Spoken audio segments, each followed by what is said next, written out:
Again, I would like to start with the short motivations. Okay.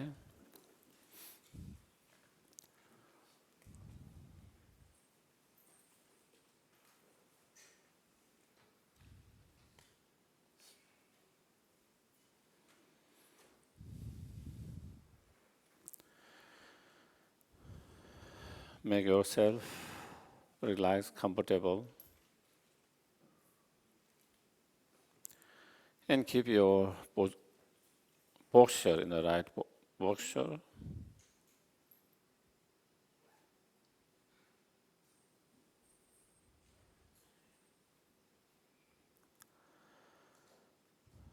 And feel the weight of your body in cushion, chair.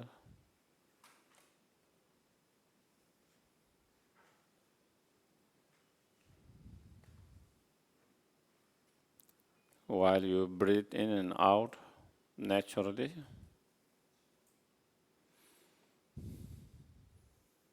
keep your attention to the breath, watching it mindfully.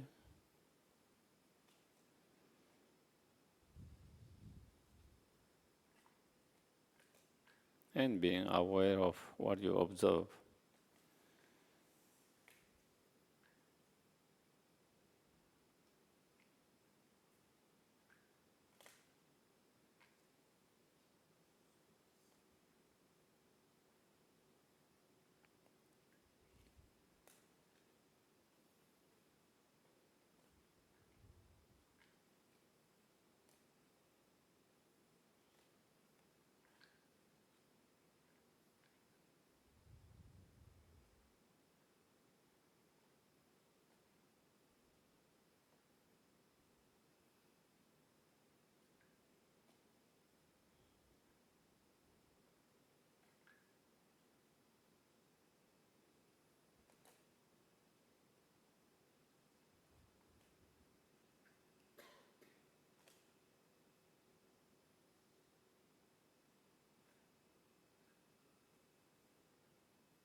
Once your mind has been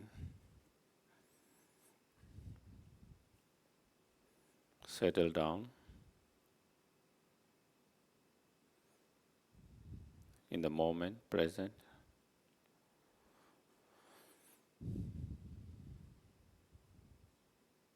then we can try to bring strong feeling of I or me, either by recollecting some instant that it to strong fear or anger,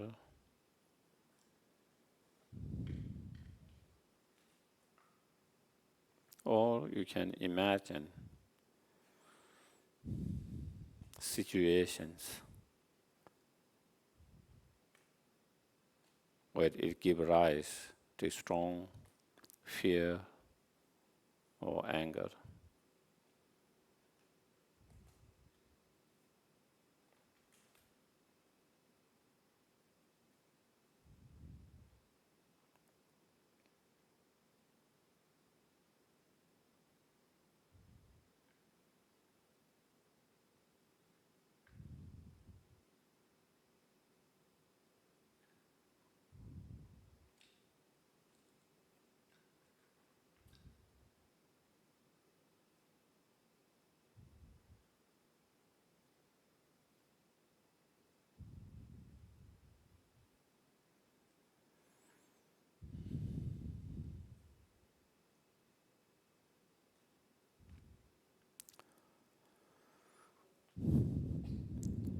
And in that moment, see, the strong sense of I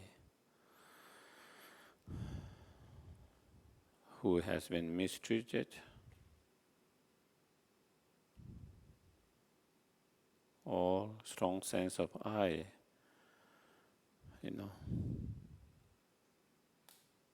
of losing something.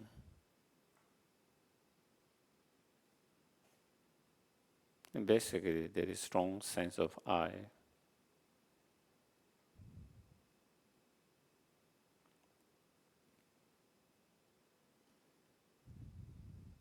See from one corner of your mind, in that moment, how does the I appear to the mind?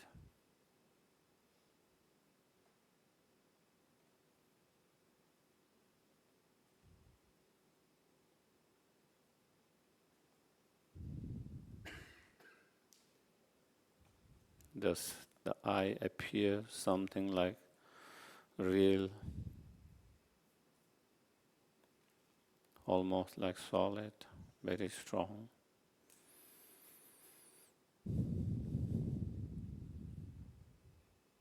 Inherent,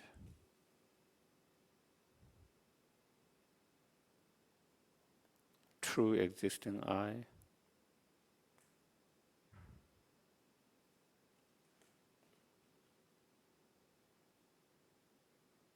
Or in that moment, does the I appear non-truly existing, not real?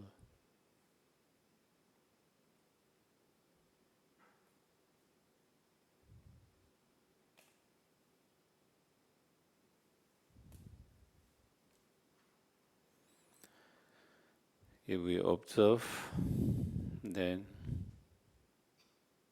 we can recognize that there is appearance of the self or I very strongly as real, true, truly existing.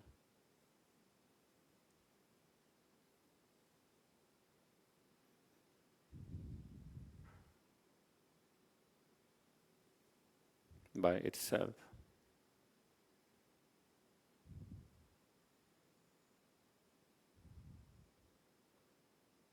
Not only there is that appearance, same moment, that is how our mind perceives the self to exist, the way it appears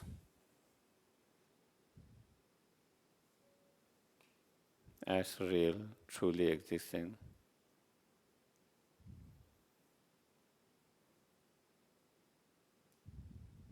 inherent existence.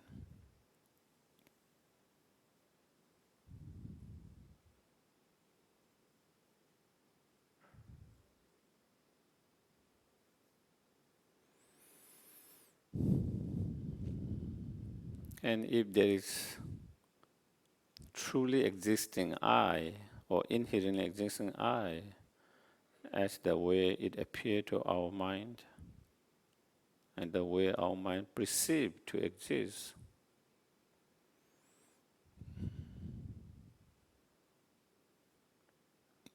then if we do deeper analysis,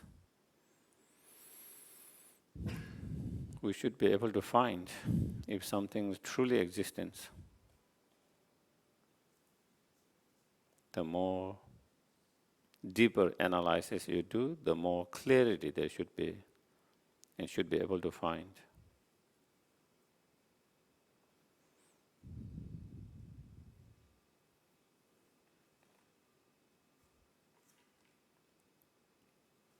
If something's false, not truly existent, not true, then of course you don't have to find, and you wouldn't find when you go in more deeper investigations.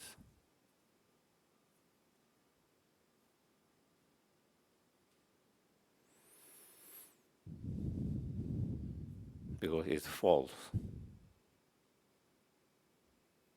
But if something is true, then absolutely the more deeper analysis you get into, you should be able to find and be more clear.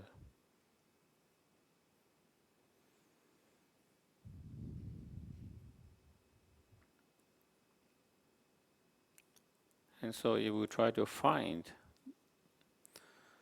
that truly existing I that appear to our mind, and our mind perceiving that way, where is that I or the self? Can it be found within our body? Is it in our head? Is it in the part of our upper part of body, lower part of body?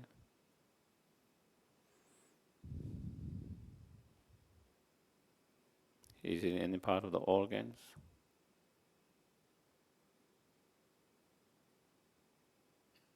And which specific part that you can find and locate and identify?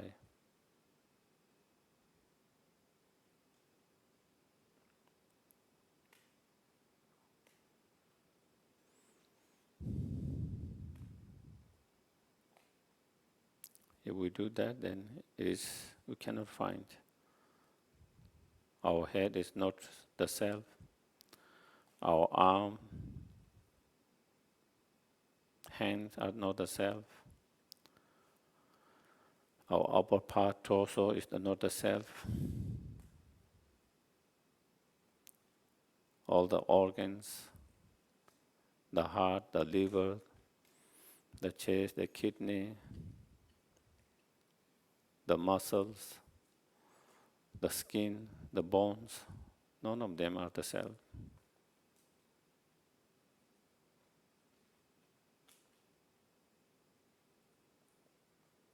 Nor the lower part of our body, each of them.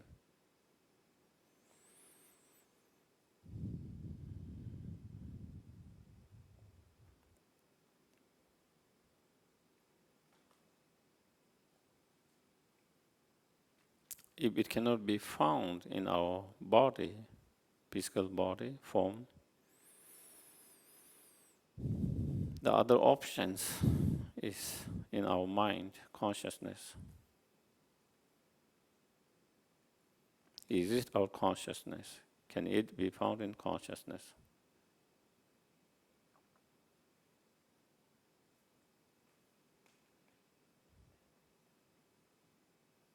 Is found in consciousness. Which consciousness?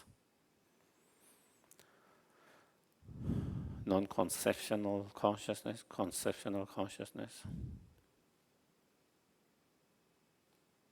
the gross consciousness, subtle consciousness, more subtle consciousness. Which is it? Where can it be found?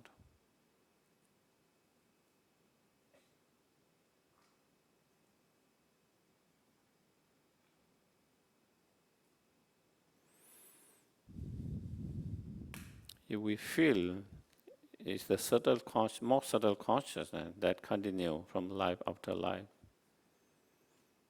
if we feel that we can be found in that, that is what the self is.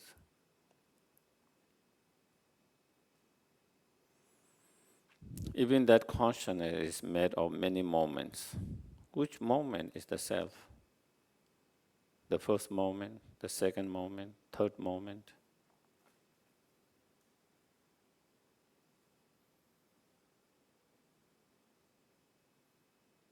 If each of all the moments are the self, there will be too many self, as there are so many moments of that.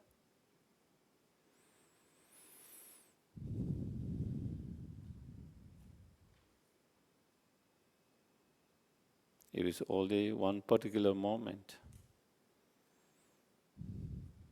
that cannot be self, because that one moment cannot function. It doesn't have the functioning of the self to be able to function as the self without the other moments.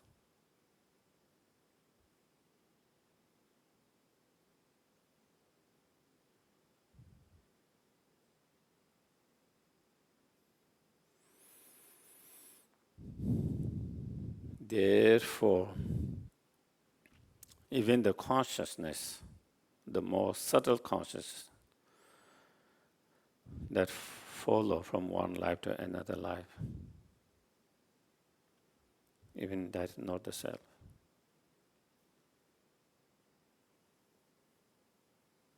The self cannot be found even in that.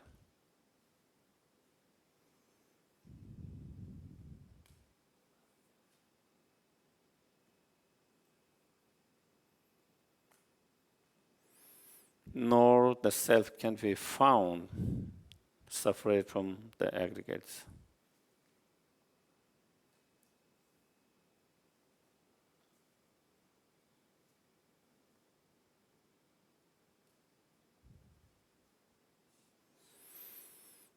Apart from the aggregate, separate from the aggregate, you cannot pinpoint and say, this is the self.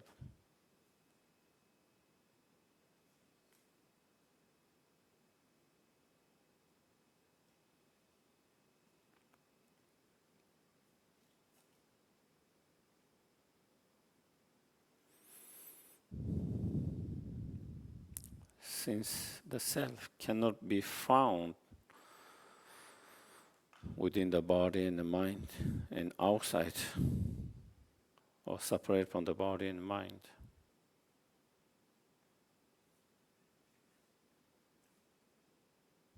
then it cannot be found.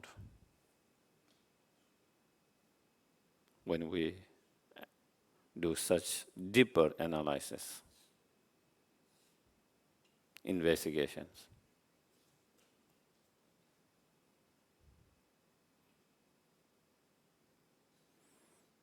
When something that cannot be found with such deeper examination, analysis, is clear, is not truly existent, is not true.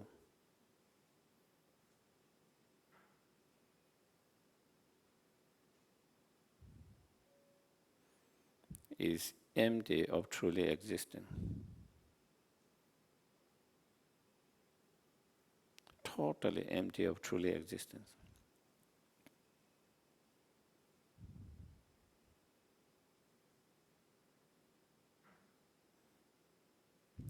With that total convictions, we try to remain in that emptiness.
Even though there's no truly existing self,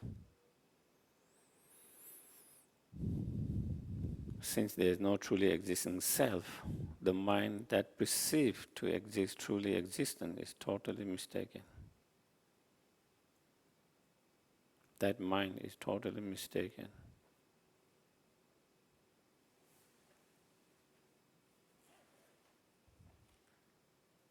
Ignorant, deceptive.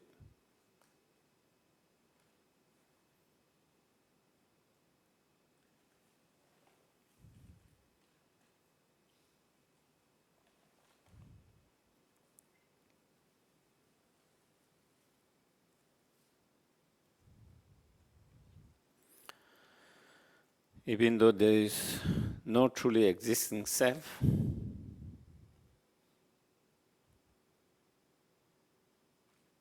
But there is a self that experience suffering sometime, that experience happiness sometime.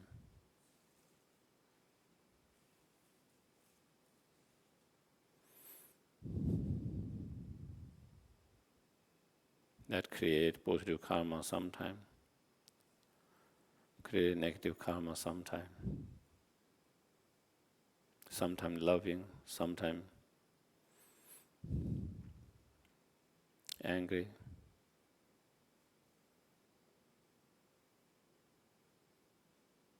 We cannot deny that. That is something we experience directly. All those experiences.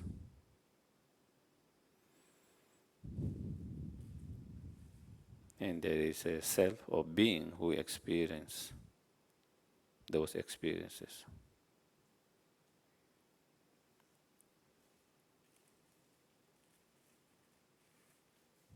But then how does self exist? Those which experience those experiences.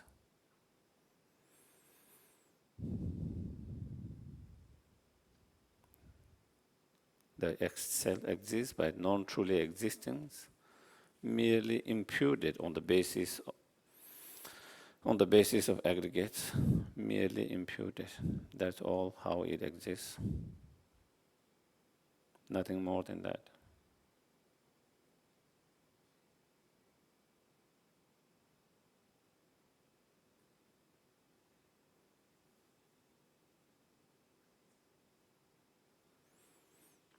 It exists, but not the way that it appears to our mind and the way our mind perceives to exist.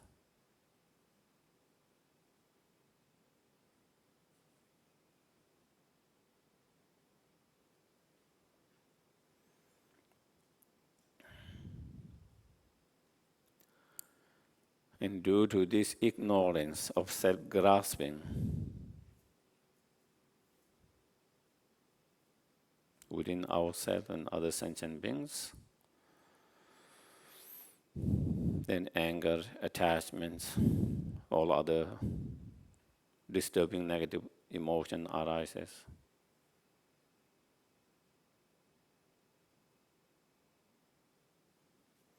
Due to that, sentient beings experience suffering, create karma, and tied all sentient beings in the samsara and experience suffering endlessly.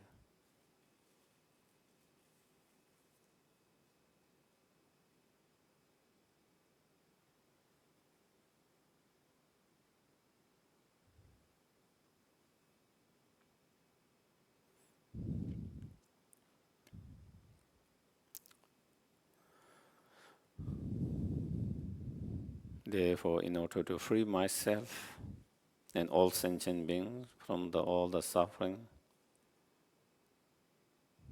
in the samsara and the cause of all the suffering permanently, from the very root of it,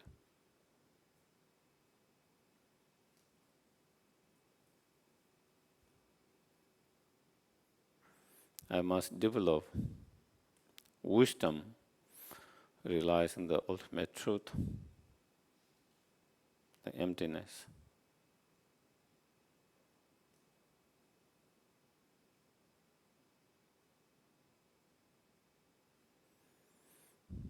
And in order to generate the wisdom, realizing the ultimate truth, the emptiness,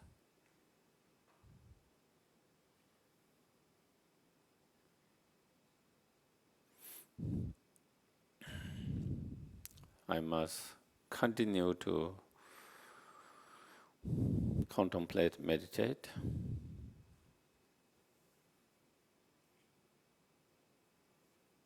For that, need to be reminded of those meditation practices and continue to study, learn. Therefore, I'm going to listen to the talk.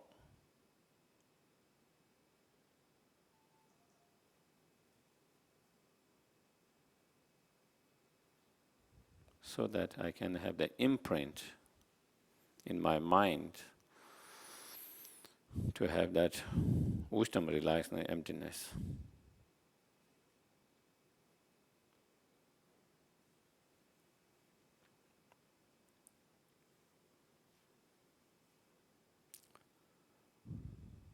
And in order to help to liberate all sentient beings from all their suffering and cause of suffering, I must achieve fully awakened state. In order to achieve that fully awakened state, I must cultivate all the spiritual realizations of the Lamrim.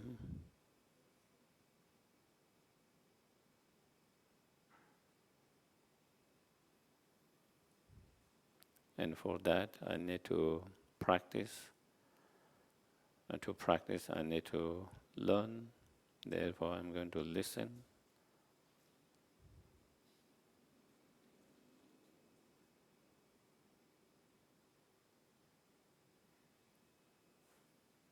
The talk.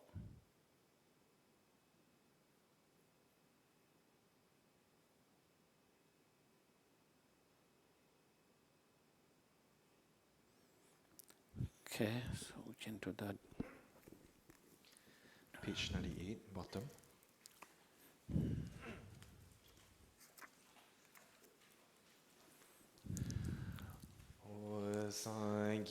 Chudan sogi chonam la chanchu patu dani kyasu she dagi chunyi gibe sonam ki dola penje sangye duba sho ge chudan sogi chonam la chanchu patu dani kyasu she dagi chunyi gibe sonam ki Dola penje sangye duba sho Chodan sogi chonam la chanchu padu dani kyasu she Dagi jine kebe sonam ge Dola penje sangye duba sho.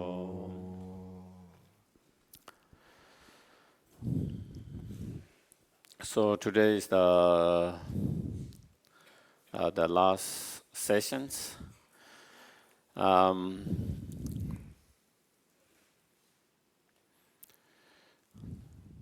last week we discussed about understanding emptiness from the point of view of the theory analysis. We talked about, the four analysis.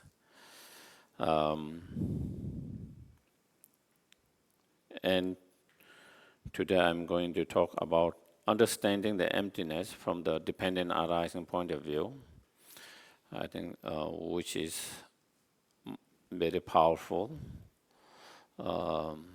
Seeing the emptiness from the eye of dependent arising, seeing the dependent arising from the eyes of the emptiness, and through that to be able to see that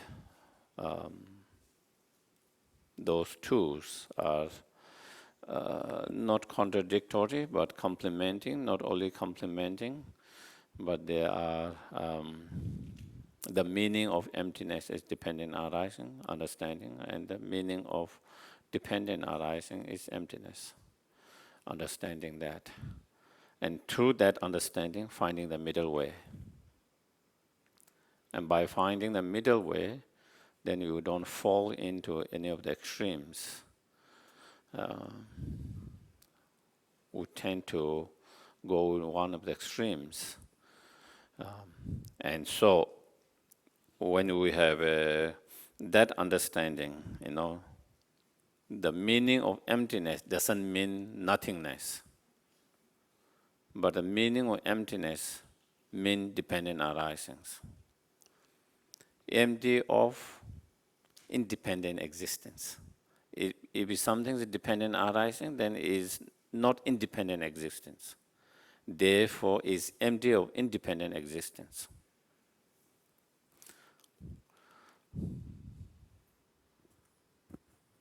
So that is, and when we talk of dependent arisings,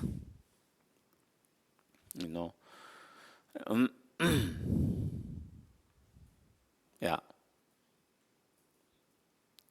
Something exists by depending on other conditions, other factors. And since, you know, they arise or they are produced in relation to depending to other conditions, other factors, that means is not independence. And that means is empty of independence, and therefore is empty.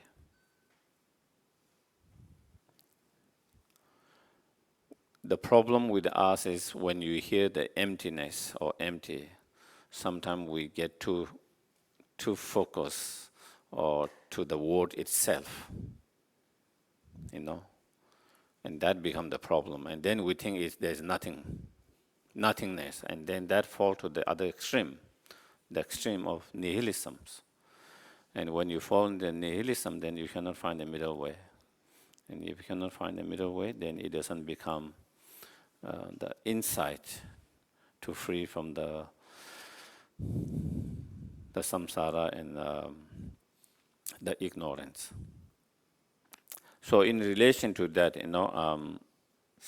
the Buddha in rice seedling sutras, Buddha said, by pointing to the rice field, looking at the rice field and holding a rice seedling to the audience, due to this existence that arises, due to these productions that is produced. So he explained by giving example in the rice and rice, how cause and effect give rise to the result, how the result is depending on its cause and conditions, therefore its dependent arisings. And he start with, in Rising Sutra, he give example of the plant, what we can see easily. And then using that example, and then he give the person, the self is also similar, dependent arisings, by depending on the aggregates,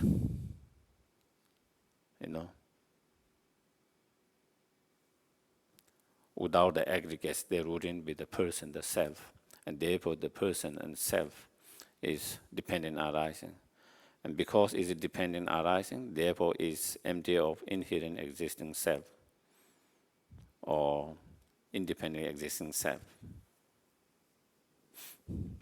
And in that sutta, Buddha said, whoever sees the dependent arising sees Dharma. Whoever sees the Dharma sees the Buddha. So what it means, whoever understands the dependent arising correctly, then that person understand or develop the Dharma. The actual Dharma is wisdom, relaxation, and emptiness, the ultimate Dharma. So whoever sees that dependent arising is able to see the ultimate truth of the self and phenomena. And by seeing the ultimate truth, develop the wisdom, the Dharma wisdom within themselves. And whoever sees the Dharma, sees Buddha, whoever actualize that Dharma within themselves, then they can achieve enlightenment, the Buddhahood. So what it shows is, to achieve enlightenment, then we need to develop the ultimate wisdom, the Dharma, the wisdom realizing emptiness directly. And in order to have a wisdom realizing emptiness correctly, then we need to have understanding of dependent arising correctly.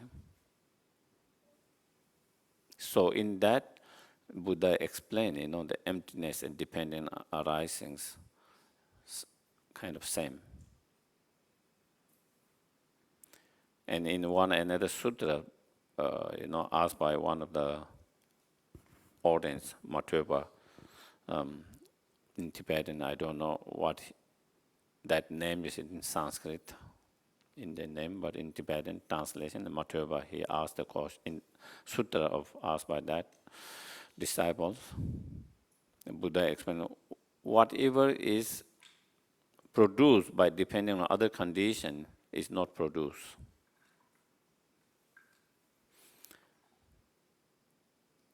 And there is no, nature being produced, there is no nature of being produced by it. And whatever is dependent on other condition is taught as empty.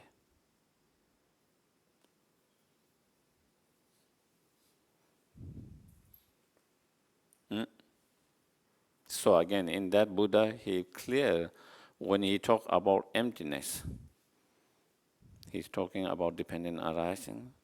Whatever I have taught as something being empty is empty of independent because these dependent arisings.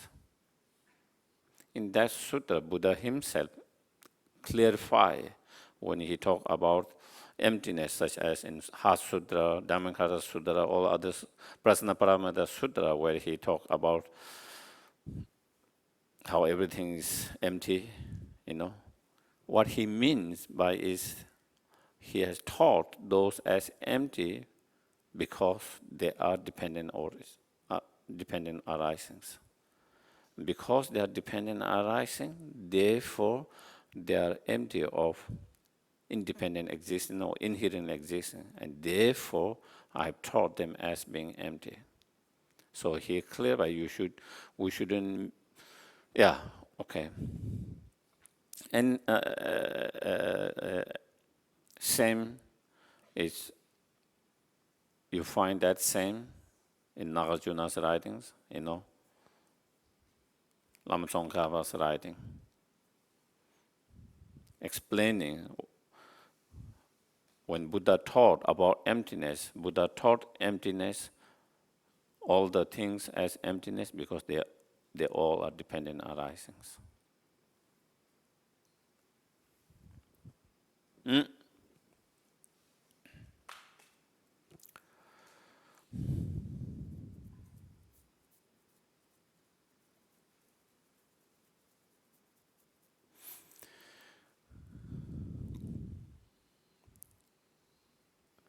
We can understand dependent arising and emptiness is almost like two sides of the same coin.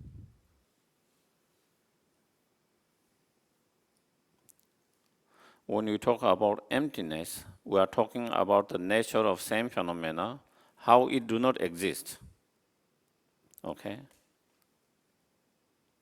And when we talk about dependent arising, we are talking about the same object, how it exists.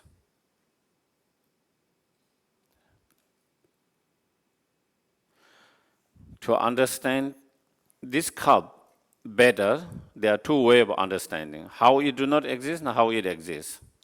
Basically, both of them describing the nature of this cup. Basically, both of are describing the nature of the cup and to understand the nature of the cup better. But there are two ways of understanding. One way of understanding is how it do not exist, how it doesn't function, what it doesn't functions. It doesn't functions, doesn't have the functioning of the clock, doesn't have functioning of this mic. So to understand what it is not when we talk about emptiness. When we talk about dependent arising, then we're talking about same objects, nature of same object, how it exists. It exists by,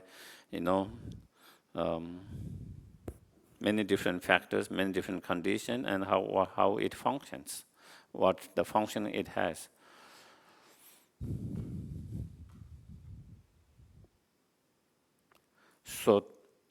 So when we talk about dependent arising and emptiness, we are talking about the nature of the same objects.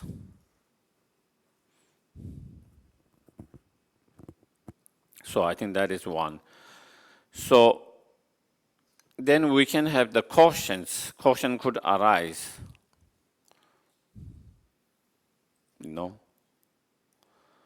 why in sutras or many of the earliest writings by Indian masters, all of them, why is focus on how things do not exist, the negation part, the emptiness part? Why don't they focus on how things exist, the dependent arisings?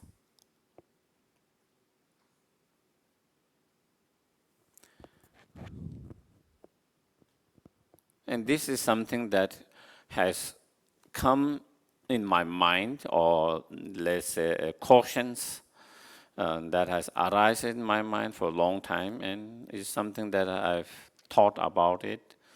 Why, and my conclusions is, again, I could be wrong, but my conclusion or understanding is because we have, sentient beings have the danger of extreme of eternalisms, not nihilisms. There is a less danger of me thinking there is no book at all. That will be nihilism when I think there is no book, there is no cup, there is no table, there is no clock, there is no hole, there is none of it. That is nihilism, one extreme. We have less danger of that in our everyday life. Everyday life, we don't have that danger much. Hard. But we have the other extreme, what do you call? Eternalism. That extreme we have. Every time I see cup, inherently existing cup. I see book, inherently existing book. I see the table, inherently existing. I see myself, inherently existing myself. I see you, inherently existing you. I see the gomba, inherently existing gomba. Everything I hear those objects, the sound, inherently existing. Every shape, color I see inherently existing, truly existing. Everything I smell, everything I taste, everything I feel. So that is in our everyday life, the problem is that we have the problem or danger of that extreme. Seeing, even though all these objects are not truly existing, inherently existing, but our mind see them as truly existing and inherently existing. And for that, because that extreme is so strong, the focus should be negations to say that is how things do not exist. If the danger is nihilism, then focus will be more on dependent arising, how things exist. It's not that thing doesn't exist, but it exists. This is how it. The focus will be more dependent arisings, how thing exists, not on the negation part, the emptiness. But since in our everyday the danger, the problem is in that extreme, the other extremes, and because it's so strong to negate that and to overcome that extreme, then the focus on that negations. Keep on reminding how things do not exist inherently, how things do not exist truly, how things are empty of truly existing, inherently existing, how things are empty of independent existence, again and again, that negation part, that emptiness part.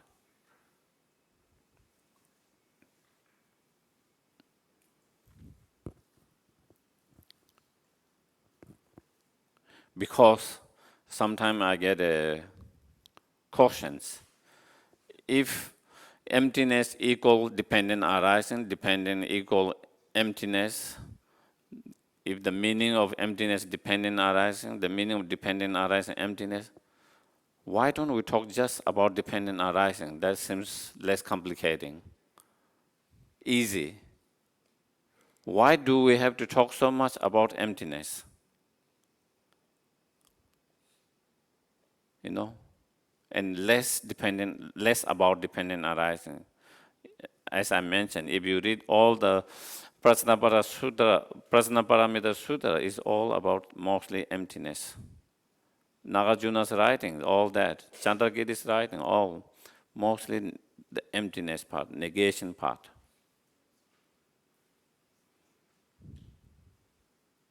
And that is, in my understanding, my take on is the focus is on the emptiness instead of dependent arising because of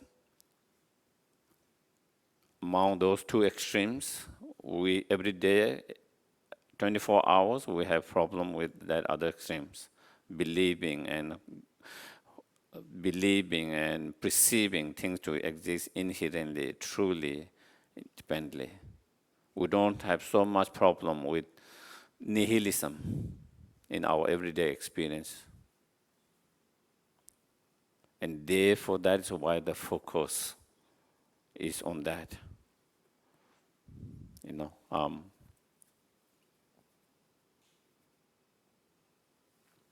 so then coming to the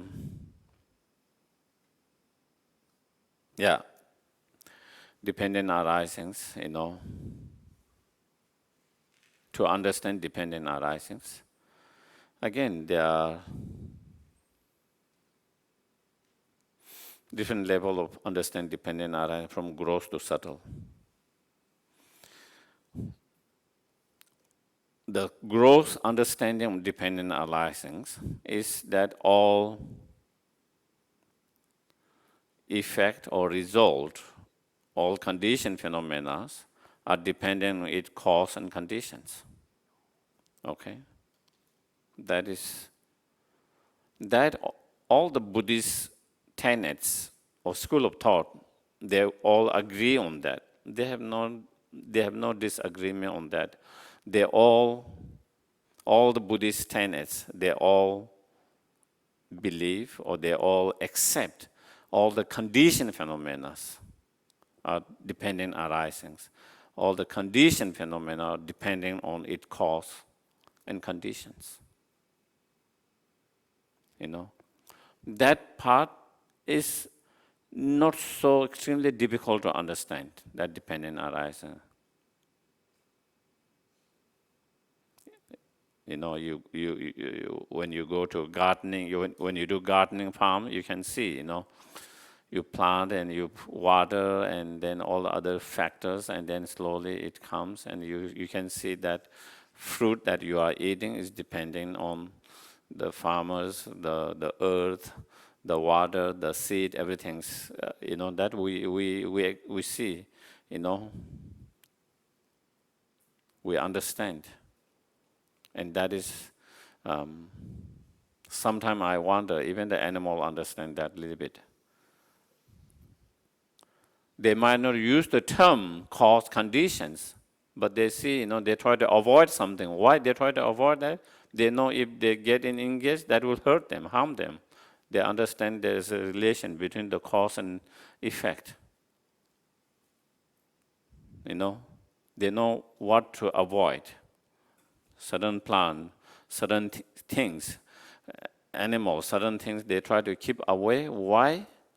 They understand if they are too close, if they do that, the effect of that will be unpleasant. They will get sick, regardless of language or the term they have able to use, but there is some understanding of, some level of understanding of cause and effect, you know. So that one is not so, and that understanding does help us to lead to understanding the the emptiness.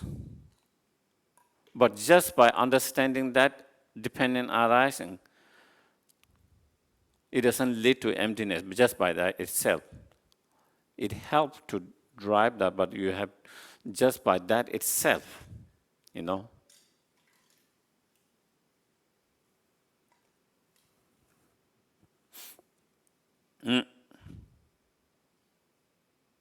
So that is, and also that doesn't include all the phenomena. You know, that kind of dependent arising doesn't include all the phenomena. In Buddhist study of the knowledge, you know, among the phenomena of existence, they describe in the two categories: impermanent existence of phenomena and permanent phenomena existence. You know, and then a phenomena or existence that is neither of them, neither the, no, not neither, sorry, permanent and impermanent. Then within the impermanent, then there is, you know, three categories: physical matter, consciousness, which is not physical matters, and then neither the consciousness, neither the physical matter, such as the beings, you know. So three categories. So then that is in terms of that. So the permanent phenomena, doesn't include within this kind of dependent arising, depending on cause and conditions. That only apply to conditioned phenomena, impermanent phenomena. So that understanding of dependent arising does not include the whole phenomena.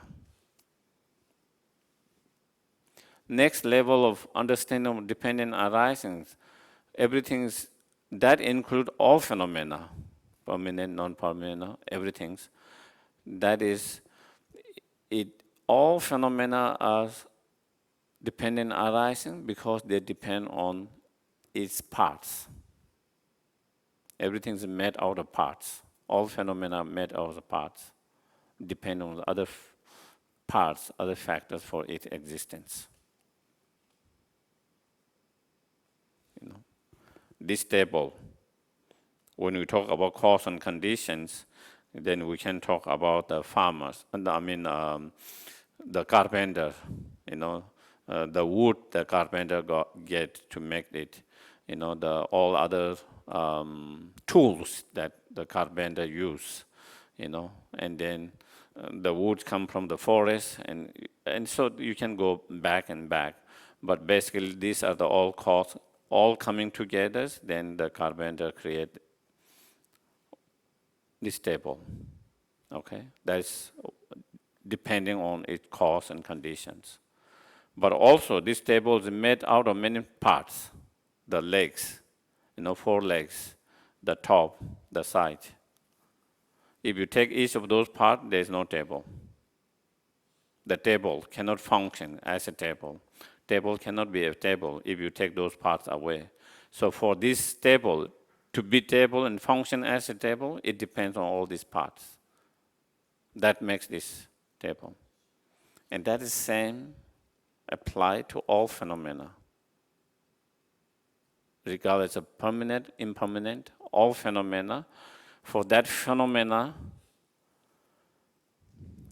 to exist and function as that particular phenomena, it has to depend on all the parts. It's dependent on all the parts. So when it comes to that, then among some of the Buddhist schools, then there is a difference. You know, some Buddhist schools believe there are some partless phenomena. You know, so they believe, the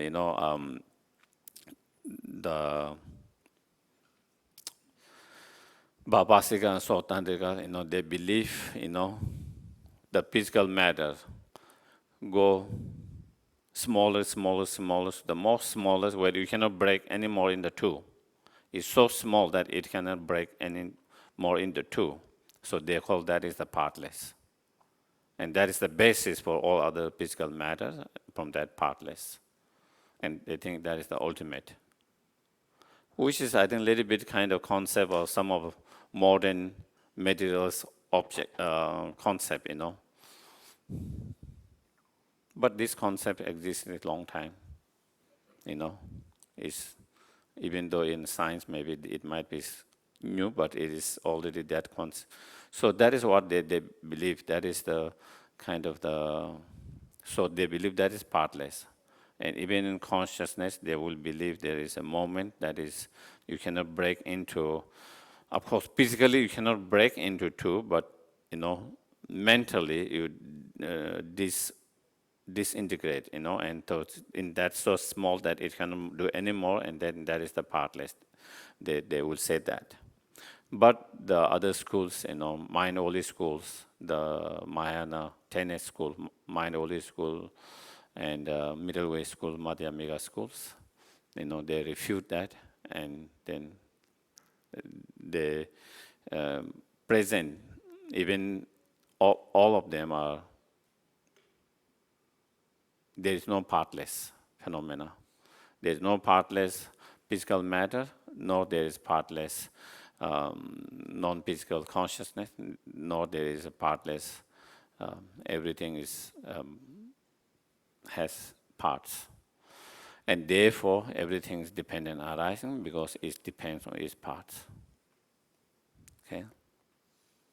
And their argument, where the other school will say it's so small that you cannot break into two, therefore it's partless.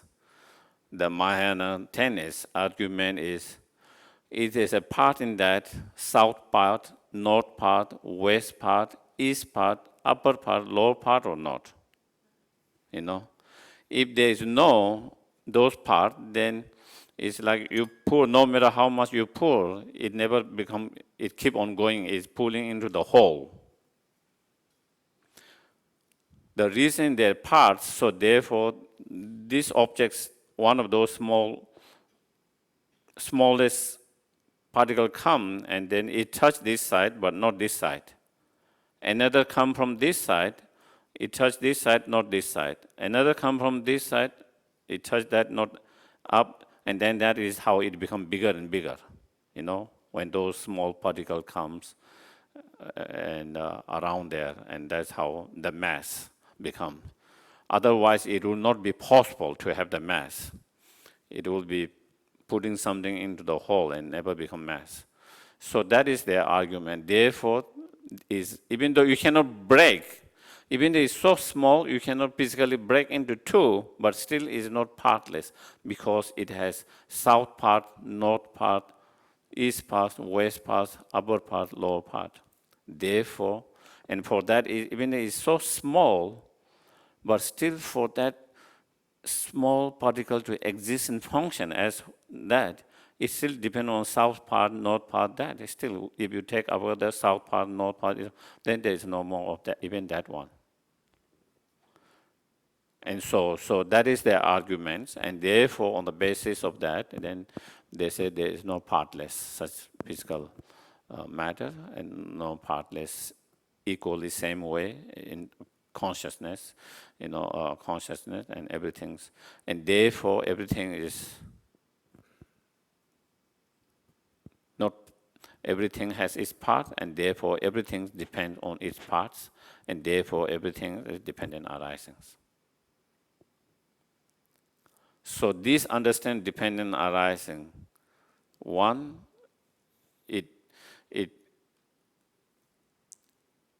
it includes all phenomena. The previous level, it doesn't include all the phenomena, only one part of phenomena, depending on cause and conditions. But this one, include all phenomena.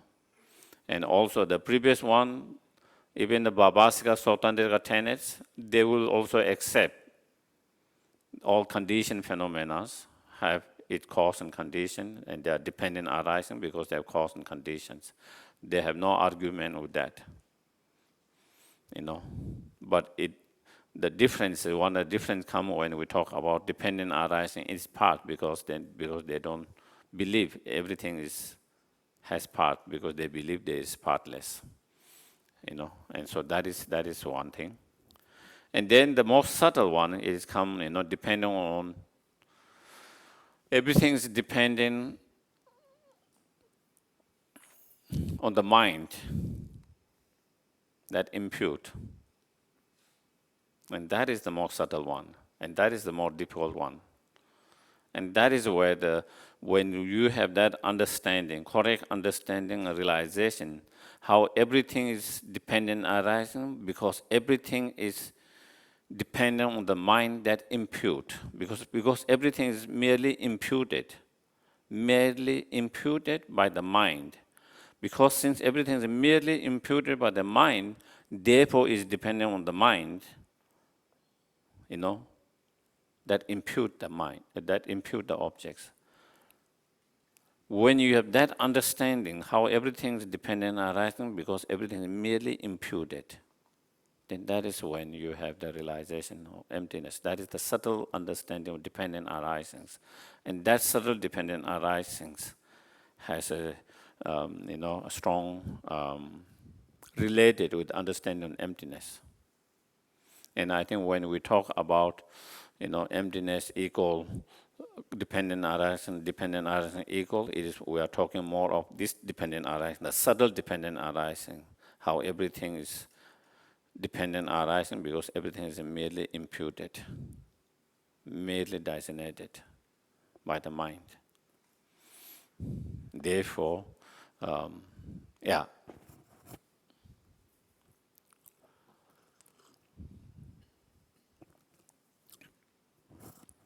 And when we have understanding of that, how everything is merely imputed by the mind,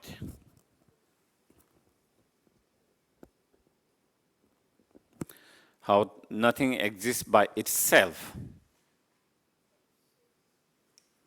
When you understand emptiness, through understanding how everything is merely imputed and nothing exists by itself from its own side, then our mind becomes much more open, flexible. When you believe when things exist by itself, objectively, from its own side, by itself, then your mind becomes narrow, fixed. At the moment, our mind is quite narrow and quite fixed because of that. But those who have realizations of emptiness and that kind of subtle dependent arisings, their mind is not as fixed, rigid, and as narrow.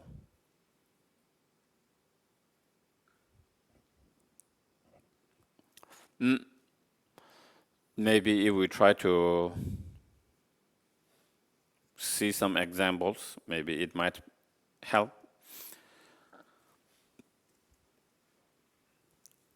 First, maybe, one classical example that you find in the earliest writings, Chandrakiri's writings, talk about, how same things are seen and experienced by three different beings differently. The liquid in this cup, human beings experience as a water. I hope I don't experience as a blood and pus. I think I'm experiencing as water. And for a hungry ghost, they could see, not only see, if they try to drink it, they experience as like a blood, pus, and God experience as a nectar. So what is itself? Is this water? Is this nectar? Or is this a blood?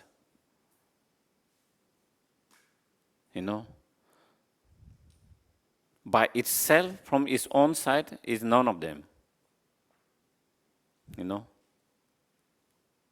For human beings, due to their karma and their mind, is the water. For the hungry ghost, due to their karma and their mind and their experience, that is blood. For God, through their mind, their karma and that is a nectar. And they all are right in their own world or their own that. So,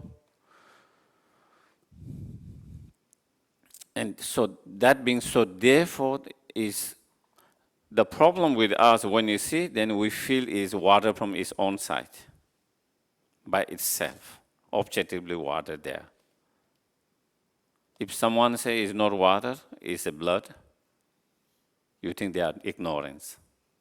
You know, you are ignorance. You are confused. You know, you are hallucinated. You don't know what you are talking about. That is how our mind becomes so rigid. Do you get it? There's no flexibility. But someone who have that understanding, oh, this is what I experience, this is how I see it, but someone could experience differently. Someone can see it differently. So your mind is more flexible. You know, it could be that. It could be that. It could be this, that, according to different individuals, experiences, karma, and perceptions, all that. So your mind is more flexible, less rigid, more open. You know? At the moment, because we see everything from its own side objectively, therefore whatever I see, because it is coming from objectively by itself, you feel there's nothing to do with my perception, there's nothing to do with my karma, there's nothing with my mind, subject, it's all there from its own side, therefore you have strong grasping and belief and holding, that is how it is, the reality. And if someone disagree or someone says differently, then you feel, you know, they don't know, they are ignorance, you know, and so forth. And that is how, you know, we can see. Sometimes maybe that example might be a little bit difficult for us because we are talking about certain beings that we cannot see, you know. But again, even in this life, you know, when you look at me, what do you see? A very shiny head here, you know, a monk with a very shiny head, you know, bold, shiny head, you know, and mosquito comes, oh, there's a food. Land it and started to suck. The mosquito doesn't see, it has another shiny human being's head there, you know. It sees differently. It experiences differently. And the fly, see, and then, oh, there is a nice shiny airport to land on. The fly might not see as a food, like the mosquito see it, might not see as the way we human beings see it, but it might say, oh, I can see the airport there, shiny airport, I could land there, you know. So different beings see differently, experience differently, you know. So what is this? You know, it could be all of them to different beings.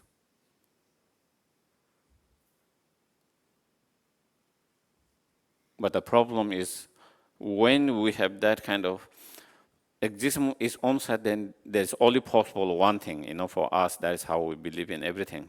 And that's why we get conflict with each others. Why we cannot agree.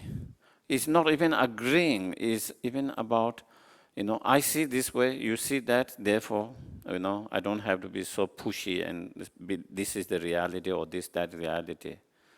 You know, this is how I see, I follow this way.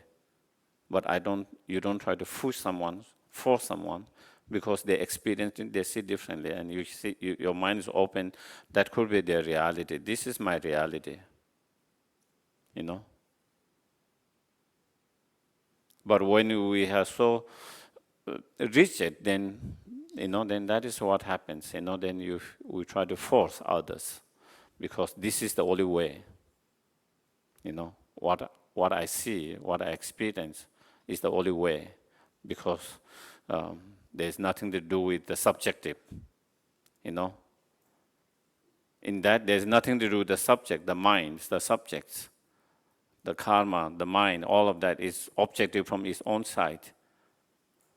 If something exists objectively from its own side, nothing to do with the subject, the karma, the mind, then if there is water, it should be water for any beings who experience that. It should be water for every beings, anyone who experience that, because there's nothing to do with individual karma, perception, and mind, because it's objective from its own side. But if it changes, and we experience differently, then it is clear it's more to do with what we experience, what we see, what is more to do with our karma, our mind, our perception, than the objective.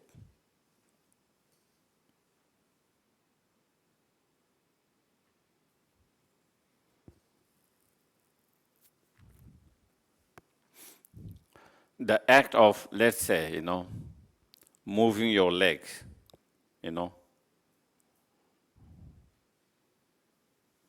moving is that act is coming or going.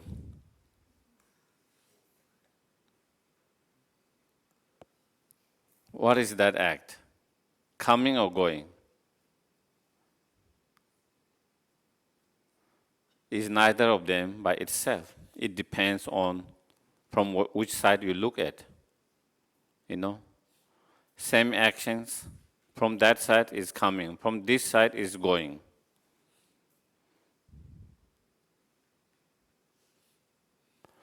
If that act exists inherently or from objectively as going or coming, then it should be, whether you look from this side, that side, up, down, any side, it should be going or coming, whatever it is. But that changes depending on from which perception you look at, from which side you look at. So it is coming from that side, is going from this side. Same act. Same act. So therefore, there is no inherently or ultimately coming and going. There is no coming and going by itself. But there is coming and going on the basis of, other conditions. The act of moving, and then from which side, and many other conditions, then,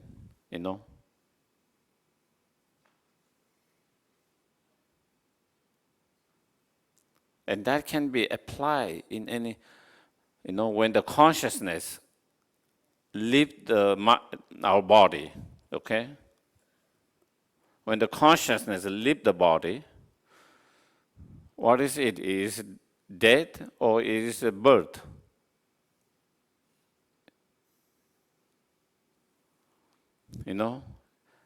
A consciousness, the moment the consciousness leaves the body of the human being, from the human point of view, is the death.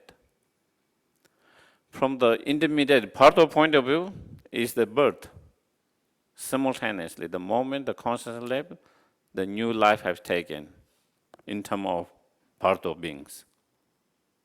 From part of point of view, the consciousness leaving the body is a birth. From a human point of view, we call death.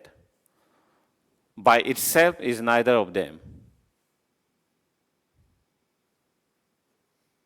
By itself, from its own side, by itself. So again, whether it's death or whether it's rebirth, it depends on from which perspective you look on. Are you looking from human perspective, or are you looking from the Pardo perspective? Interesting. And that, if we try to see and try to apply that in everything that we do, is we can apply and see that way. But the problem is, when we see that, then we can only see one way, is the death. Because we see inherently existence, death by itself from its own side, itself. And so therefore, our mind is much more rigid, fixed, rigid, unflexible. Whereas someone who sees the emptiness, that their mind is more flexible. They don't have to just see as a death. It could be seen as a rebirth. Is it,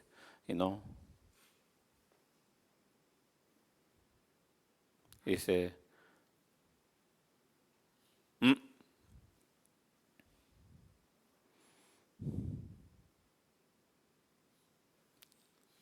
and then prasangika,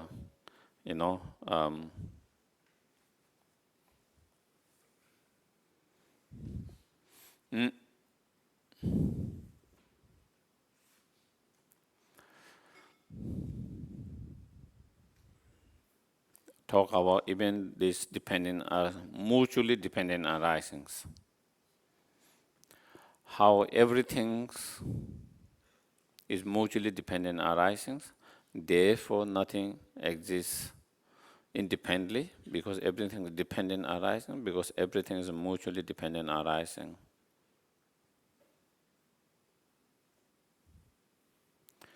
There is objects because there is subjects. There is subject because there is objects. There can't be subject without objects. There can't be object without subjects. They are mutually dependent arisings.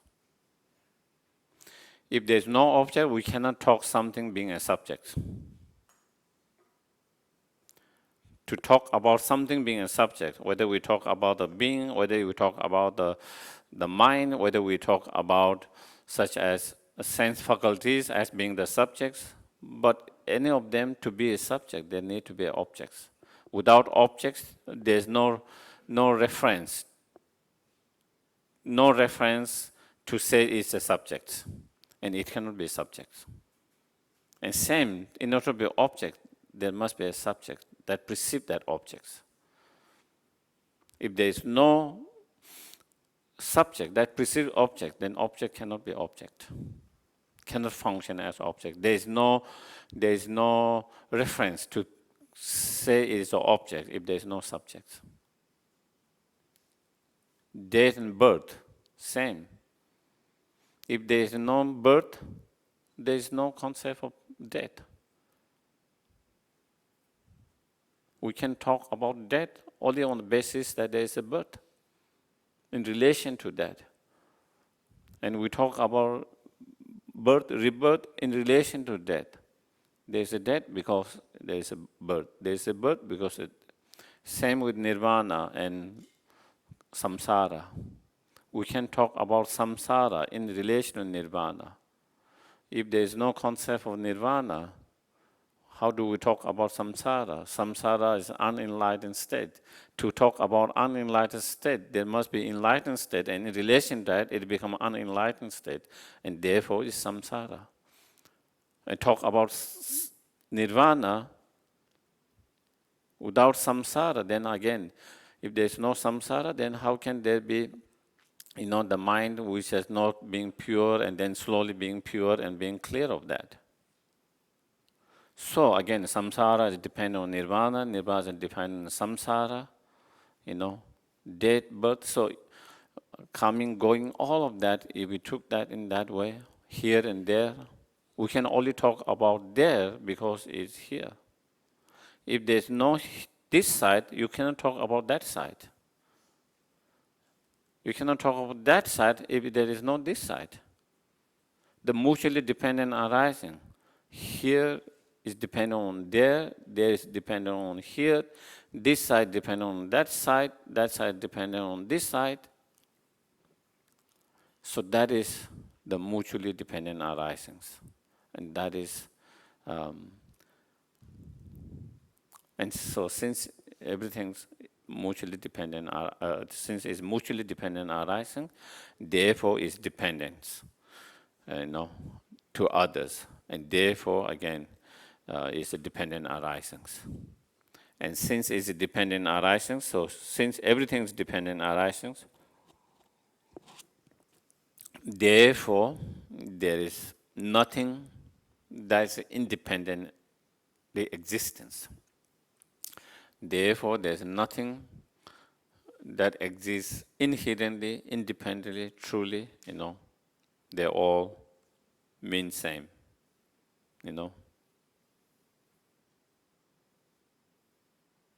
They all mean same,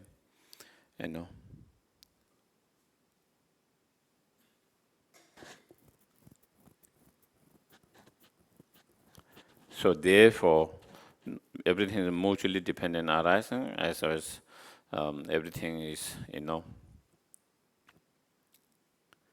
merely imputed by the mind on the valid basis, valid basis, you know. Um,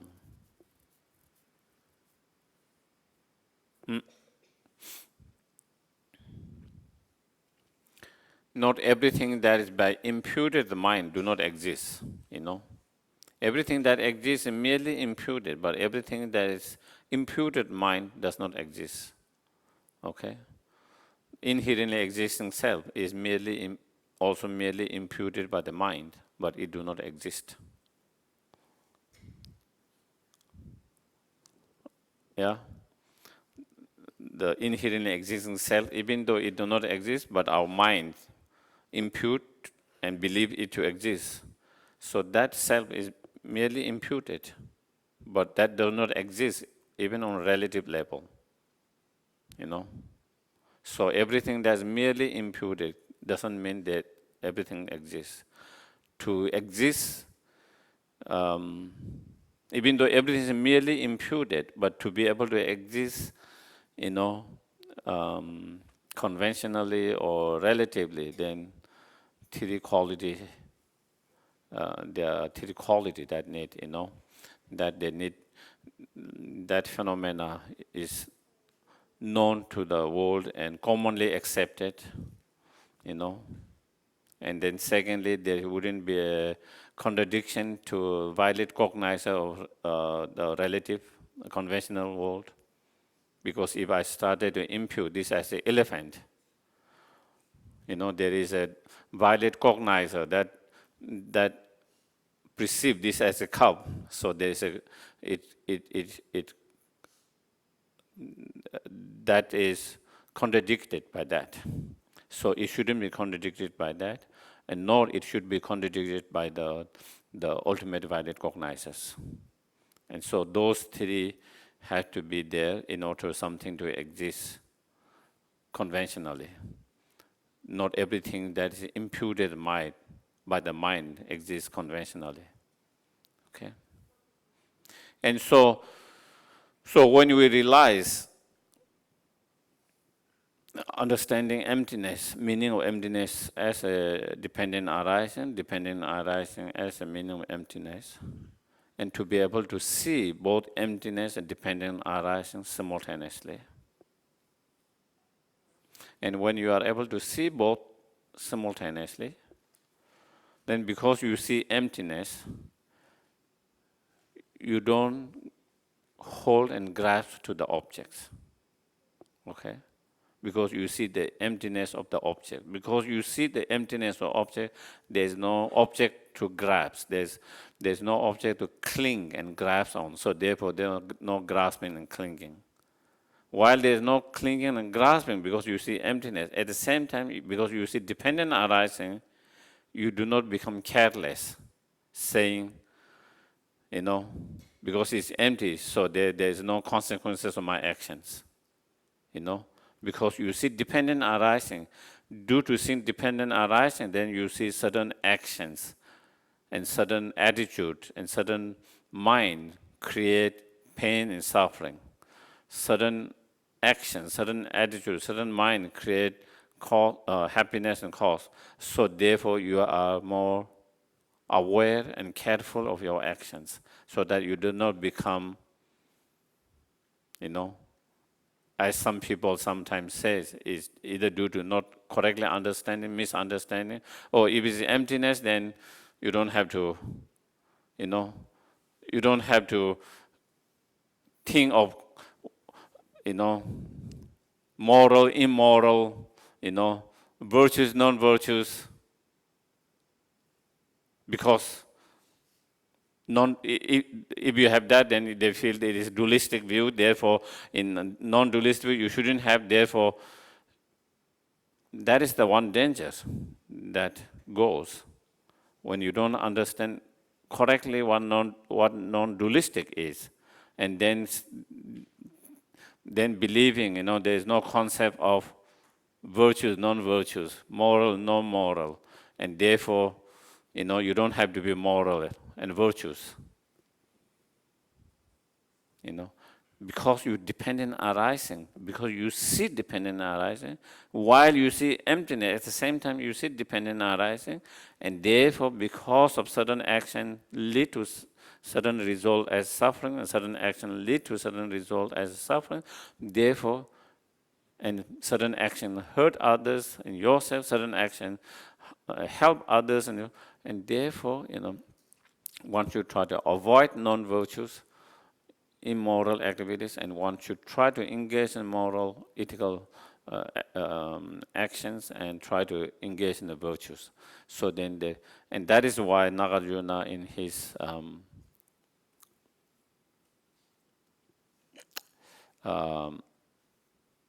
commentary to the Bodhicitta, that he said,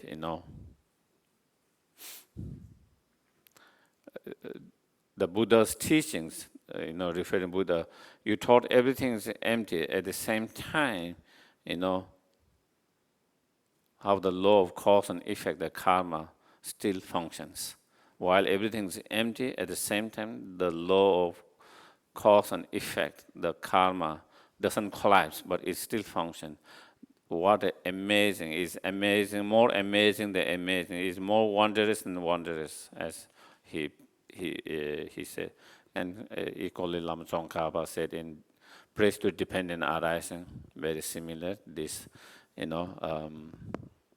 the teaching, while it's empty, at the same time it's dependent arisings, and therefore the law of cause and effect, the karma still functions, doesn't collapse.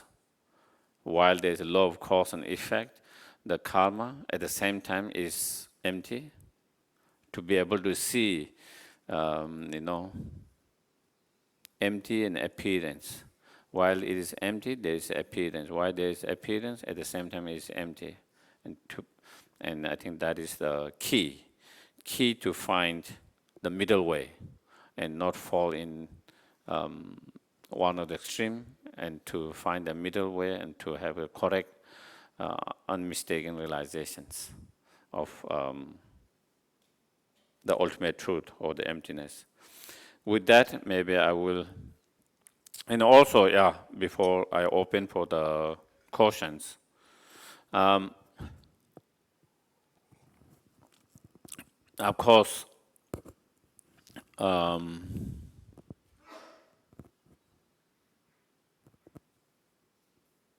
those 6 sessions, and now we cover the 3 principal executive path with 2 sessions to each of them, 2 on renunciation, 2 on bodhicitta, 2 on emptiness, and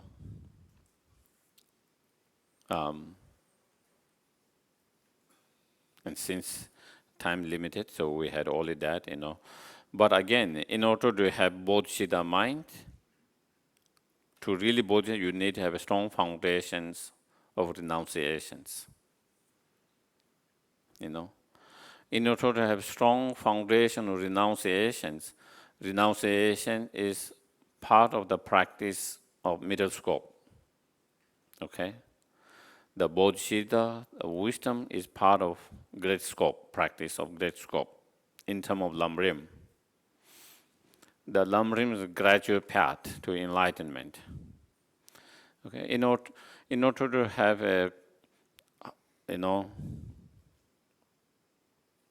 realization, unmistaken, correct realization of wisdom realizing emptiness and bodhicitta mind, you need to have a strong foundation of the middle school practice of renunciation. In order to have a strong foundation of renunciation, then you need to have a strong foundation of small scope, the practice of precious human death, impermanence, and refuge, and karma, and so forth. So again, we have to be. Sometimes we like to jump without building the proper foundations, and then we have difficulty with to achieve the result. And I myself is finding myself that, as a culturally, I grow up in culturally as a very young boy, exposed to all these initiations, all this, without knowing anything, went to some initiation, didn't know anything, just your family take it and you go there, or sometimes everyone goes, you go there, and with the time you do the practice that's related. But as I study more and as I have more understanding, I'm beginning to know more and more how I need to build the foundations.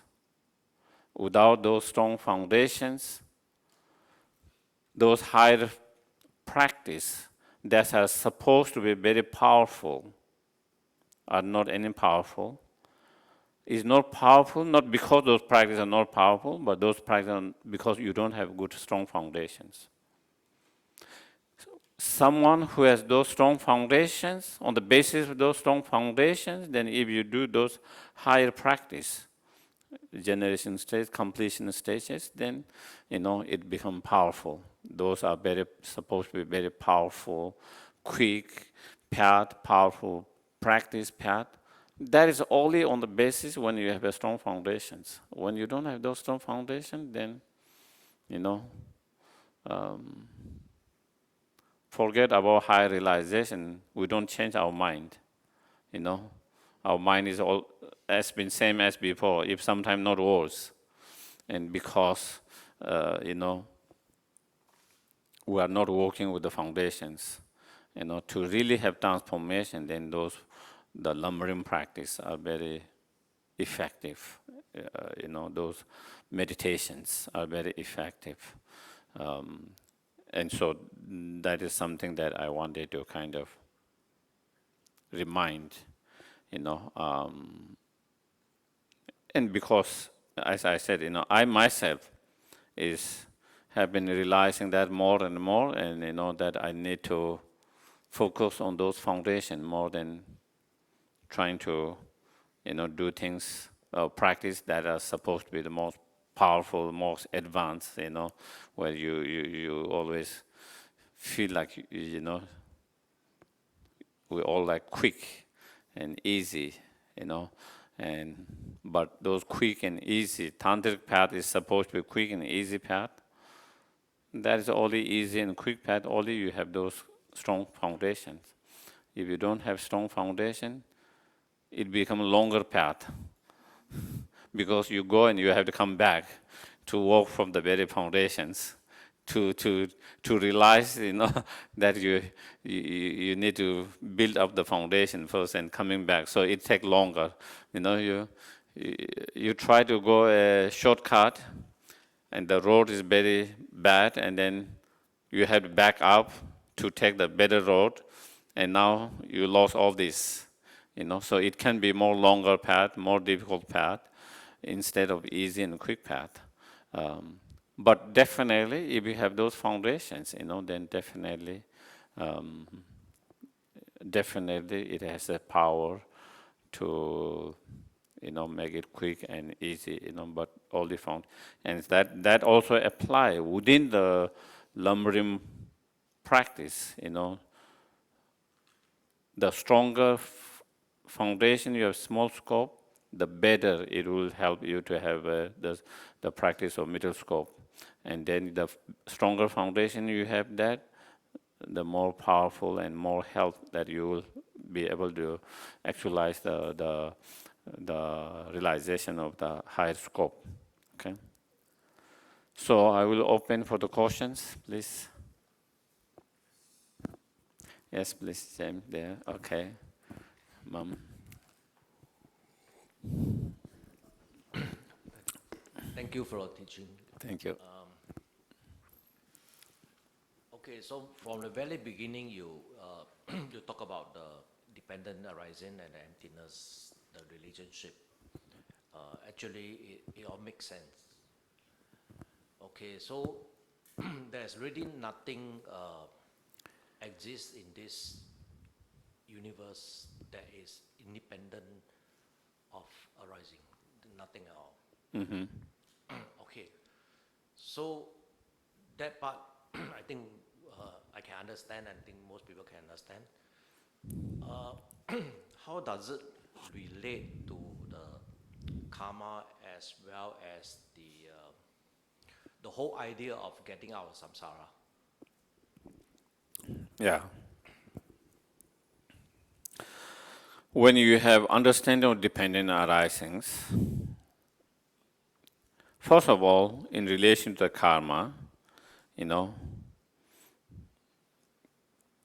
because of dependent arising, especially in relation to condition phenomena dependent arisings, you know, um, um, every result, every effect, every consequences had similar cause and condition that produce such result.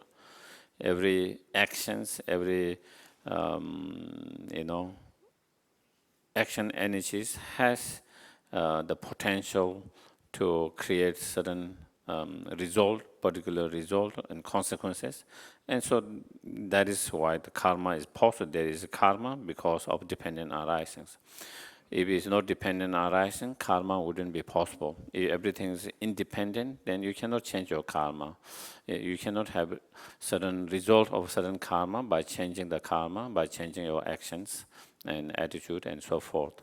So the karma become possible because of dependent arising. So in that way,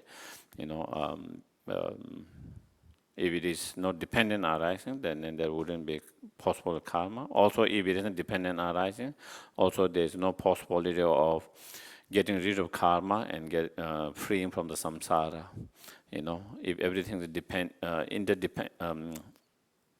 not dependent arising, independent, then nirvana is independent, samsara is independent, and nothing can be changed.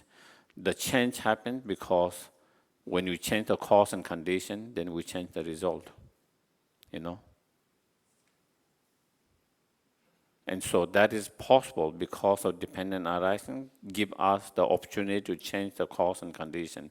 By changing the cause and condition, then we can change the result, the experience, from samsara to nirvana. And so that becomes possible, And so that is, and therefore, and as I mentioned, when you understand dependent arising, the subtle dependent arising, then it gives rise to emptiness, and that wisdom relies on the emptiness or dependent arising, subtle dependent arising, is the key to destroy the root of all the delusions, the fundamental ignorance. And when you destroy that, the root of the ignorance, the root of all the delusions, then you destroy the delusion, then you destroy the karma. There's no more delusions arising, there's no more karma being created, and through that, then one liberate from the samsara. That's how one liberate from the samsara.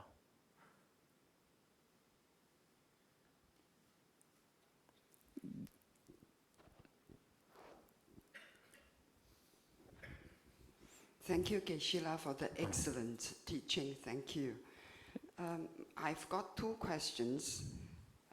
The first question would be that you mentioned about the 3 levels of dependent arising. So the first one being the gross level of dependent arising, cause and effect. Is this, this one would apply to all the tenet schools, yeah, all the schools. Yeah, Now, sorry. yeah.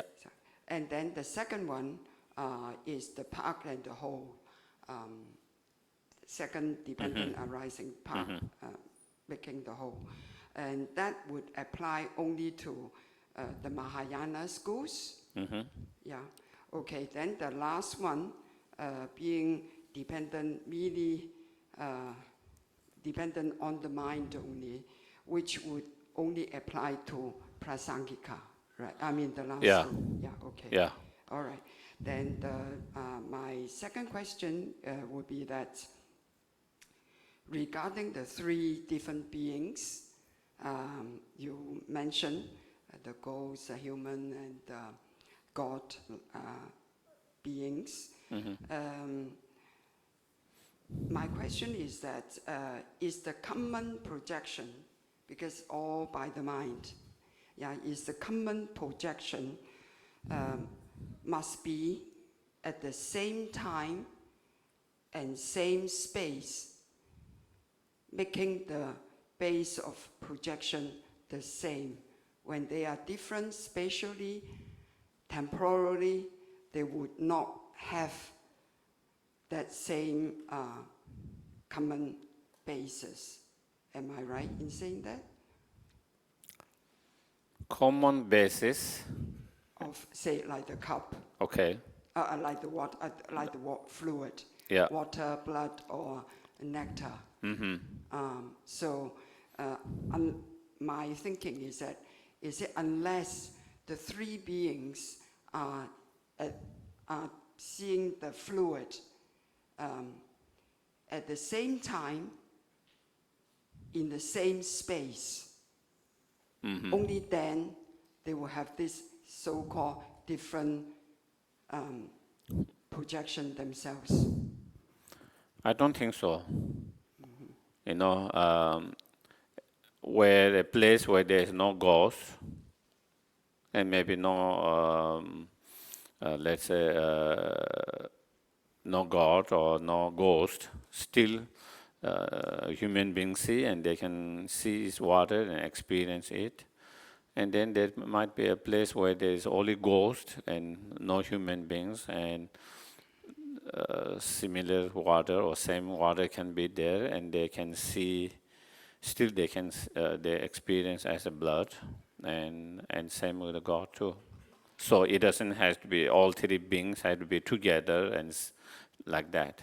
So in other words, when one projects something, the same fluid actually doesn't have to be same basis, because there's actually no same basis, because they're all their own projections. Yeah, there is nothing from its own side.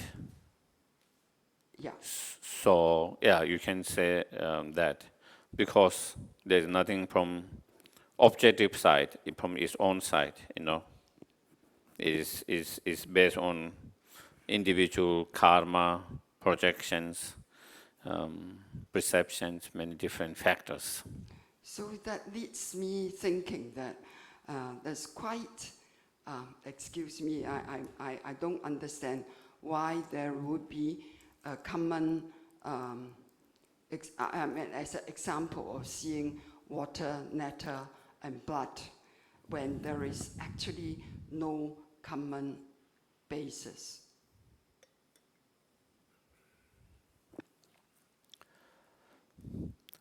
There could be common basis, but not from its own side. Sure.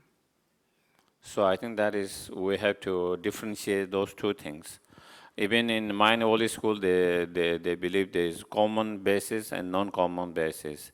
You know, what individually we experience, there is a common basis, But at the same time, on individual, what we experience is individual. What I'm experiencing, you are not experiencing. What you are experiencing is no one else experiences the same way. So there is also common base and individual. On the basis of common, there is common perception, common thing, but also individual perception, individual understanding. So that could be similar also here too, you know. So for that example of comparison of the three beings, that's why I was thinking it must be comparing on the basis that it must be occurring at the same time and spatially same. That's why I am relating to that. Otherwise, everybody is of different projections, different valid basis for each individual beings and so on. And I can't quite comprehend why that example otherwise valid if they are different spatially and temporally. No, it doesn't have to be same place or same time, but still the liquid is the common, you know, here the common, common basis. But all being doesn't have to be in the same place at the same time. Wherever that common base is, then everyone experience differently, see differently. But the common base is the liquid. Then one might say that, simply that the ghost being will only see blood and pus. They have no chance of seeing any water. And similarly, for the God beings, they will only see nectars, not otherwise. Yeah, unless their karma change and situation change. Yeah. Okay, thank you so much. Yeah. Maybe that might be the last questions today. Oh, I don't know. Yeah, Geshe, thank Yes, you for please. this. In relation to the dependent arising, the three level, right? My question is for the most subtle level of dependent arising from mere imputation on the mind, and the first level of dependent arising from cause and effect. How do we reconcile these two dependent arising? For example, there's a car accident happen. The car knocked the person down, and the person got injured or died. Yeah. So from the first level is that the car knocked the person, the effect is the person injured and died, right? And the most subtle level, we say dependent arising from mere imputation on the mind. So how do we reconcile these two? The mere imputation is imputation of what? Imputation of the whole accident, or imputation of when the we intrinsic existence of the person or the car? Or I think one of the problem we all have, and that is why understanding emptiness becomes difficult or is not easy, why we struggle to have the realizations, is again, when we hear these words merely imputed, then it feels like, there's no external world. It doesn't mean there's no external world. Prasangika would say there is internal world, external world, and both of them merely imputed. Sometimes when you talk merely imputed, we might think in our mind it comes like, the book in my image, okay? I have the image of book in my mind, in my concept, okay? From memory or from some descriptions or whatever. That is also merely imputed by my mind, that book. But also this book is merely imputed my book. And those two books are different. The book in my mind is not external, physical. This book is external, physical, okay? And because of this has functioning, which the book in my mind doesn't have the same functioning of this book. Okay? These books, you can read it, I can share it, maybe, I can do different things. The book in my mind is not that way. You cannot read that. I cannot share and read that. So there's two different. Even the both of them merely imputed. So the problem I see is when people hear merely imputed, then that means there's no physical world. Okay? And that becomes the problems. And then if there's no physical world, then how can there be an accident? Someone knocked down, what is the difference between someone being knocked down in my mind than someone being knocked down there in the street and who is in the hospital now, Both of them are merely imputed, okay? But it is different. So it doesn't mean there is no external world. There is internal and external world, but both of them are merely imputed. Merely imputed, these books, in a sense, there's a basis to impute, there's the paper, on the basis of the paper, then there is the, printed, the prayers, all of that, and then put in a certain way, and then on the basis of that, then our mind impute, this is the book. And that is what it means by merely impute the book. The book didn't come as a book unless before someone decided to say this is a book, Before, let's say, when this book has been invented,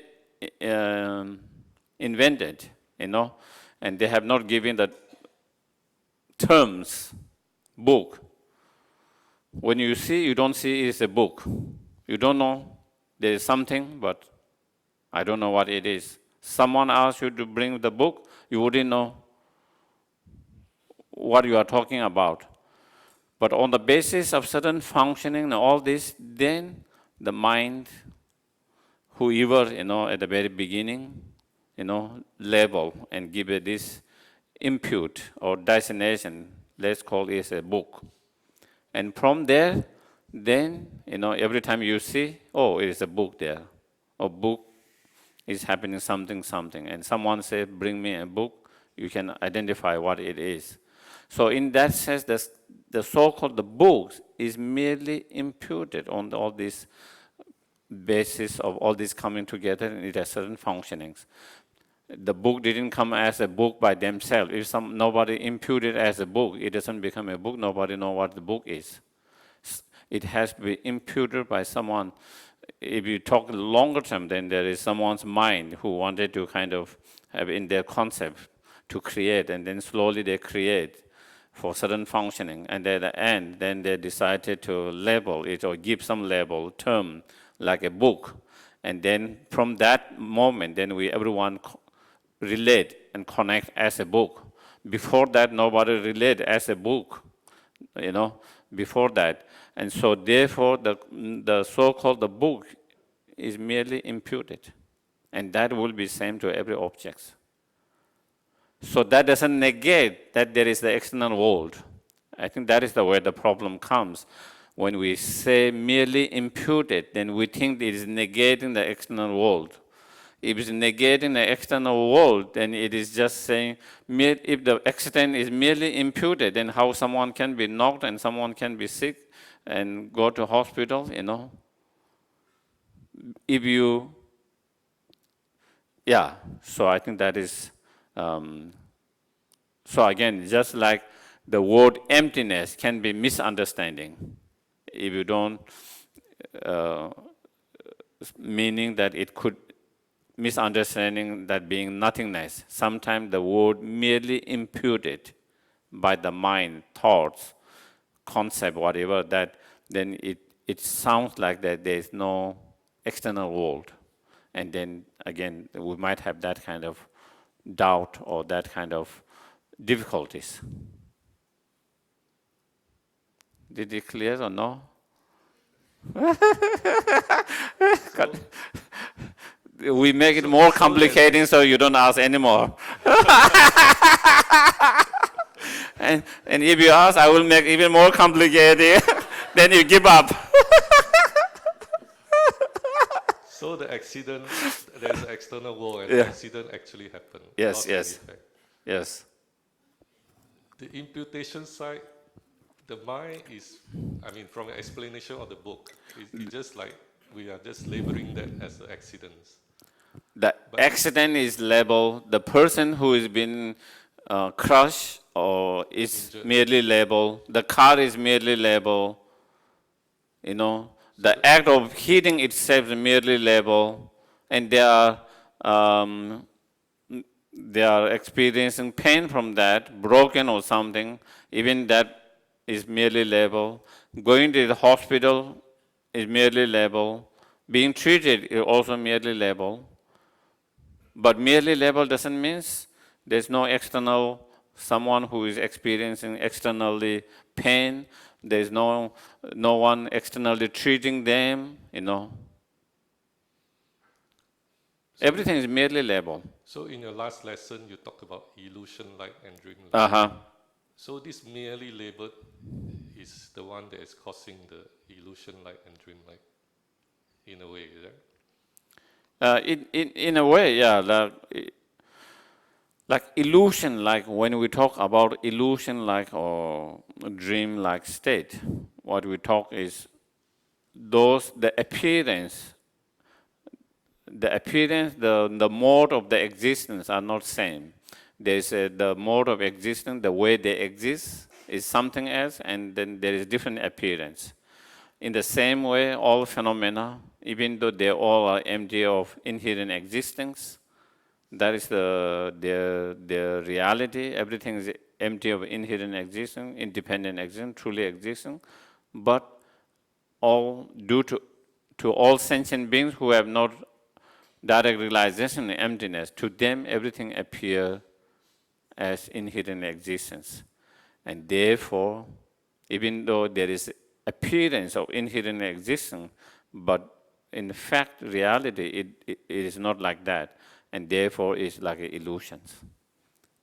So in other words, if you talk about merely, even though everything is merely imputed to the mind, but to our mind, it doesn't appear that they are merely imputed by the mind. To our mind, it appears that there is a truly existing world from its own side, objectively. And therefore, the appearance and the existence is a difference. And therefore, is like illusions. Okay? So we can do the dedications, maybe. Please turn to page 99, Mandala offering. Om benza bumi ahom wanje seke sa she om benza reke ahom she jare ge gue wisu ri gyabo ri ra sha lu pa po lo zambo le no pa lan che chang da me ni lu da lu pa ma ya da ma ya she yuen den da lam ju do ni da da me ni ke da rinpoche re wo pa sang ge shen du jo yo pa ma mo pa ye lo do ko lo rinpoche Nobo Rinpoche, Tsumo Rinpoche, Lumpo Rinpoche, Lampo Rinpoche, Tezhe Rinpoche, Tezhe Rinpoche, Techen Pae Pumba, Gyema, Tenwama, Loma, Garama, Medoma, Dubama, Naselma, Tijama, Nima dawa rinpoche du chole namba gyave gyaze usula dame persa tsongwa ma tsangwa me sangshi do te da tunche sawa gyupa chepe palde lama tamba aduyan yuso tenpe gyan tenpe Jezu lama lo san duan Doji Chan, Geshe Thubten Sherab Bezom, Shengan Ye Teba Chungu Zonshu Zomo Leba Tongye Kajin Tangza Ye Yun, Jingan Bo Yu, Tuje Jowe Dondo Shishu Su, Shine Kyan Dasu Jo Magyu Namge Tata Nyambe Zemje Tamje La Tukze Wa Chenpe Goni Chinje La Tu So.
Thank you.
Page 246.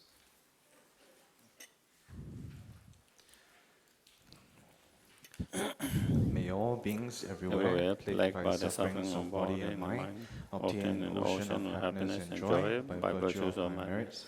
May no living creature suffer, commit evil, ever fall ill. May no one be afraid or belittled, with a mind weighed down by depression. May the blind see forms and the deaf hear sounds. May those whose bodies are worn with toil be restored on finding repose. May the naked find clothing, the hungry find food. May the thirsty find water and delicious drink. May the poor find wealth, and those who with sorrow find joy. May the forlorn find hope, and constant happiness and prosperity. May there be timely rains and bountiful harvest. May all medicine be effective and wholesome prayer bear fruit. May all who are sick and ill quickly be free from their ailment. Whatever disease there are in the world, may they never occur again. May the frightened cease to be afraid, and those bound be free. May the powerless find power, and may people think of benefiting each other. For as long as space remains, for as long as sentient beings remain, Until then, may I too remain to dispel the miseries of the world. Long life prayer for holiness. Incomparably kind and supreme Tenzin Gyatso, the wish-granting, wish-fulfilling Jewels, source of every single benefit and happiness in this world, may you have long life and all your wishes be spontaneously fulfilled. Peerless teacher and assembly of the children of the victorious ones, Sravaka and Prajna Buddha, victorious Lord and Father and Son, alone our lineage master, all the objects of refuge of infinite lands, please bestow the virtues and goodness of accomplishing this prayer here and now, holding and spreading the Muni's precious and complete teaching through explanation and practice. You are the more patience that is never discouraged. Incomparable Venerable Guru, to you I make request. While striving single-pointedly for the sake of victorious one's teachings, so gateway through which all benefit and happiness emerge. For mother living beings, you certainly depart to peace. What a great loss! Nevertheless, from the receiving truth of the blessing of the oceans of three jewels, and the great ways of Bodhicitta of children of victorious ones, may they smile or reincarnate swiftly being in glory for fortunate disciples. Thank you, everyone. Have a wonderful day. Thank you. Hello, everyone.